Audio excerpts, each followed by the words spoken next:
అంటే గురువుగారు ఇప్పుడు పురుషులు ఎక్కువగా పూజ చేస్తే ఆ కుటుంబానికి ఎక్కువ ఫలితం ఉంటుంది, మంచి జరుగుతుంది అంటుంటారు. అది నిజమేనా? మహిళలు చేస్తే కూడా అదే ఫలితం ఉంటుందా? ఇక్కడ విషయం ఏంటంటే ఇద్దరు ఒకటిగానే చెప్తాం. అర్ధనారీశ్వర తత్వం ఏంటి? ఇద్దరు ఒకటి. అవును. ఇప్పుడు పురుషుల్లో సగభాగం భార్య అని చెప్తాం కదా. కాబట్టి ఇద్దరికి ఒకే ఫలితం వస్తుంది. కాకపోతే ఇంటి యజమాని పురుషుడు కాబట్టి అతను చేస్తే మంచి ఫలితాలు తొందరగా వస్తాయి. ఒకవేళ నేను అమెరికాలోనే ఉన్నాను, నాకు అక్కడ ఉద్యోగంతో అక్కడ నా వ్యవహారంతో సరిపోతుంది, నా భార్య ఇంట్లోనే ఉంది, తను ఇండియాలో ఉంది.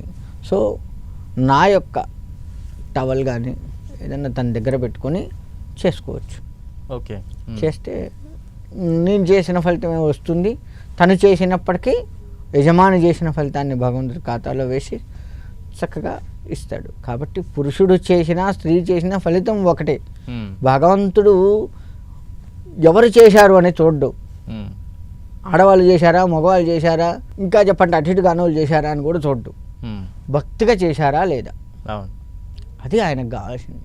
ఎవరు చేశారు ఇవన్నీ ఏంటంటే మధ్యలో వచ్చినాయి. మనకు ఒక రకంగా చెప్పాలి అంటే మధ్యలో వచ్చినాయి. వాళ్ళు చేస్తే మంచిది, వీళ్ళు చేస్తే మంచిది, కొన్ని తప్పించుకోవడానికి వచ్చినాయి. కానీ నువ్వు ఎంత భక్తిగా చేశావు అనేది చూస్తాడు. నేను చేసిన ఫలితం మొత్తం కూడా నా కుటుంబానికి అందిస్తాడు కదా. నేను ఏది చేసినా నా కుటుంబ శ్రేయస్సుకు చేస్తాం. ఆడవాళ్ళు ఏది చేసినా కుటుంబ శ్రేయస్సుకు చేస్తారు. చివరికి వచ్చేది ఎవరికి? భార్యకి, భర్తకి, పిల్లలకి, కుటుంబానికి వస్తుంది.